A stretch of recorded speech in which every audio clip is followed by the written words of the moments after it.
ఎడారిలో ప్రవాహములు. యెహోవా మర్మము ఆయన యందు భయభక్తులు కల వారికి తెలిసి ఉన్నది.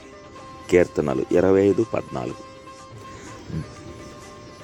దేవుని మర్మములు దేవుని ప్రియబిడ్డలకు మాత్రమే బయలుపరచబడతాయి. ఆయన వారి పట్ల జరిగించే కార్యాలు కొన్నిసార్లు చీకటిగా భయంకరంగా ఉన్నట్లు బాహ్య నేత్రాలకు కనబడతాయి. అప్పుడు విశ్వాస నేత్రం ఇలాగంటుంది, ఇది దేవుని మర్మం.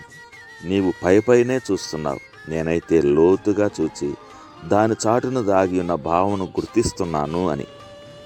కొన్నిసార్లు వజ్రాలని సామాన్యమైన కాగితంలో చుట్టి పంపుతుంటారు.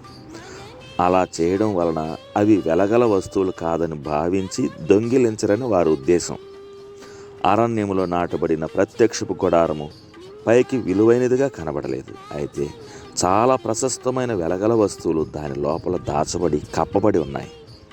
చర్మపు కాగితంతో కప్పబడిన వెలగల వస్తువులు ఎవరికీ దాని గురించి గొప్ప అభిప్రాయం ఇవ్వలేదు. దేవుడు నీకు కొన్ని మిక్కిలి విలువైన ప్యాకెట్లు పంపవచ్చు. అవి పైకి కరకుగాను కఠినంగాను కనబడవచ్చు. అయినా నీవు వ్యసనపడవద్దు. అయినా వాటి లోపల ఆయన ప్రేమ, దయ, జ్ఞానము దాగి ఉండవచ్చు. ఆయన పంపిన వాటిని సంతోషంతో అందుకొని ఆయన మంచితనాన్ని నమ్మిన ఎడల వాటి యందు ఆయన దాచి ఉంచిన మర్మములు మనకు బయలుపడతాయి. సాలివాని మగ్గంలో బంగారు, వెండి దారాలతో పాటు నల్లని దారాలు కూడా ఉండుట ఆవశ్యం. అలాగే జీవితంలో నేర్చున్న పరమశాలివాడు నల్లని దారాలను కూడా ఎందుకు ఉపయోగించునో మనకు ఆ తర్వాత తెలుపుతాడు.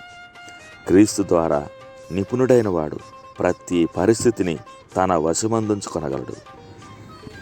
నీ పరిస్థితి ఏదైనా నిన్ను ఒత్తిడి చేస్తుందా? అది ఆ కుమ్మరవాని చేతిలో నుండే వచ్చిందే నన్ను నమ్ము. నీవు దానిని త్రోసివేస్తే నిపుణుడు కాలేవు.